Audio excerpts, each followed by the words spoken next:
Hay una pregunta que se repite bastante con aquellos dueños de negocio, profesionales con los que suelo trabajar y que a mí también me ha tocado preguntarme, y es ¿cómo hago para no depender de una sola cosa?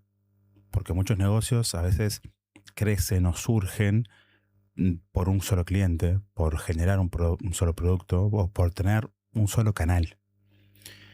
Esta es una pregunta súper legítima y la mayoría de las veces la respuesta es que hay que diversificar. Hay que abrir más líneas de producto, buscar más canales, expandirse. Pero esta respuesta sola está incompleta porque diversificar si no tenemos un criterio es complicarse la vida. Sería agregar cosas que no se hablan entre sí y eso nos genera un ruido bárbaro. Hoy vamos a hablar de la historia de alguien que entendió esto mejor que nadie. Alguien que en 1957, con un papel y una virome, dibujó uno de los mapas de negocio más influyentes de la historia. Ese alguien está guardado en un freezer y es Walt Disney, y ese dibujo se llama el Synergy Map. Eso es lo que vamos a hablar hoy en este episodio de Camino Amarillo.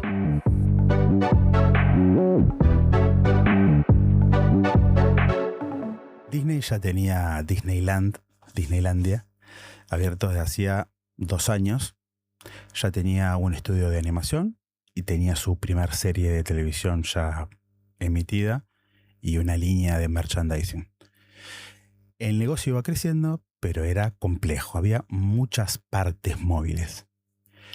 Y Walt Disney, en una reunión interna con sus ejecutivos, mientras estaban discutiendo todo esto, agarró un papel y empezó a dibujar. Estaba solamente haciendo un esquema, ¿sí? Con cajitas, con flechitas, y estaba empezando a hilvanar y a mostrarle al resto cómo quería que cada parte del negocio se conectara con las demás. En el centro del dibujo, que te agrego un link en las notas del episodio, estaba el estudio del cine, ¿no? Las películas, los personajes. Y desde ese centro salían flechas hacia todos lados. Tenemos una parte que es televisión, otra parte que son los parques, el merchandising, publicaciones como revistas, libros, música. Pero la mejor parte de esto es que no son que las flechas van solamente desde el centro, desde el estudio hacia afuera, sino que todas las flechas primero tenían que ser sí o sí de ida y vuelta. Todo lo que salía del centro también tenía que volver al centro.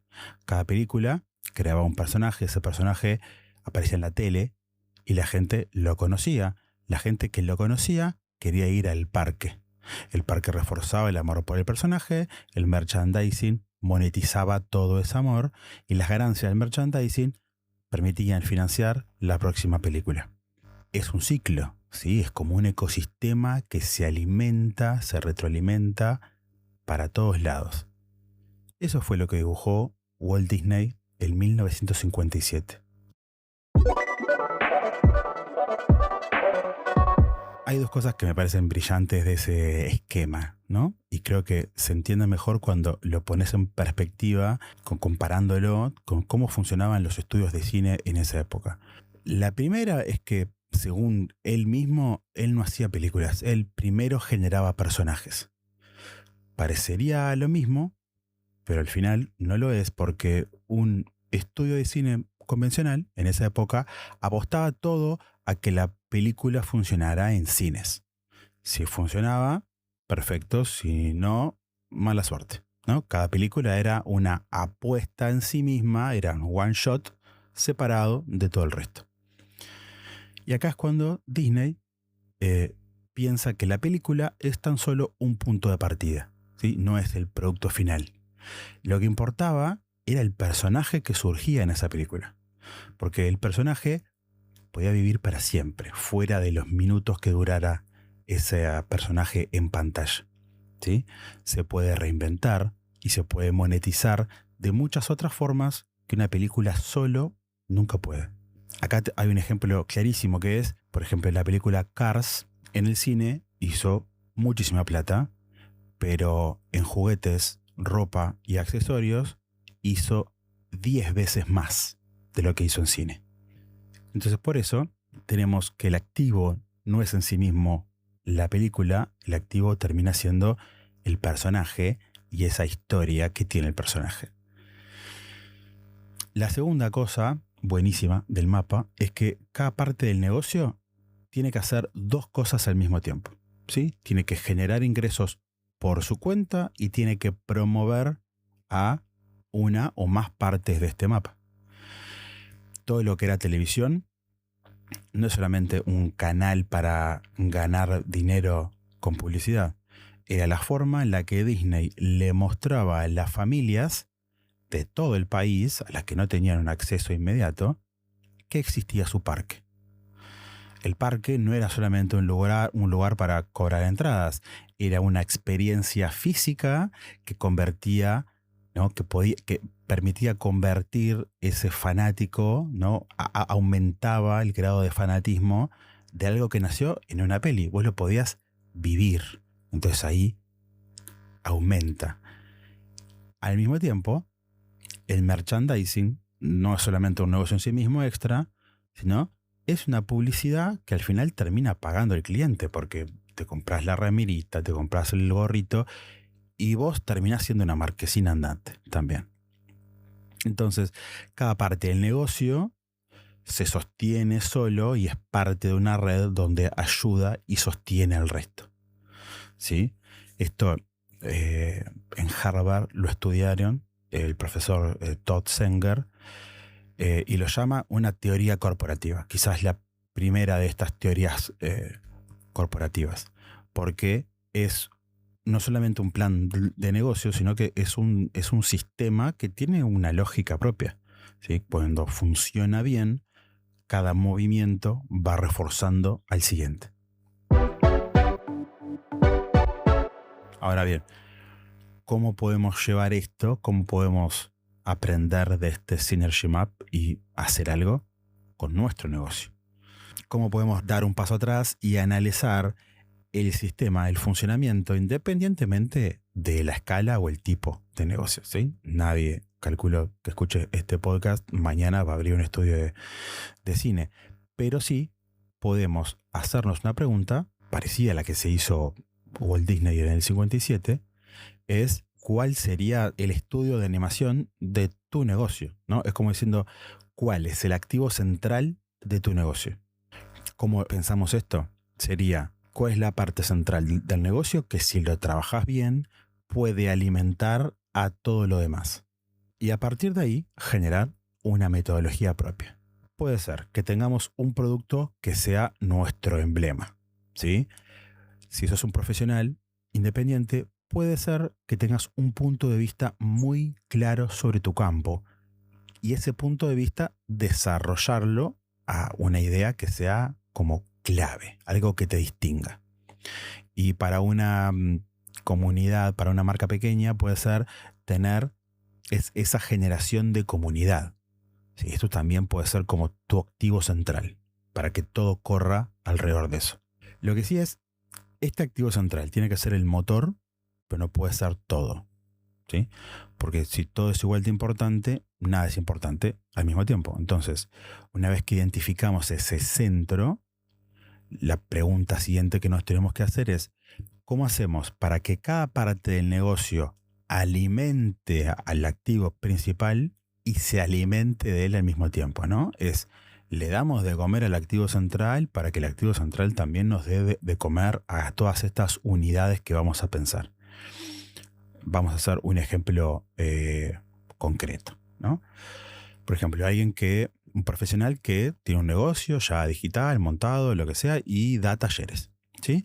El taller es el producto que genera ingresos, ¿no? Sería nuestro activo central.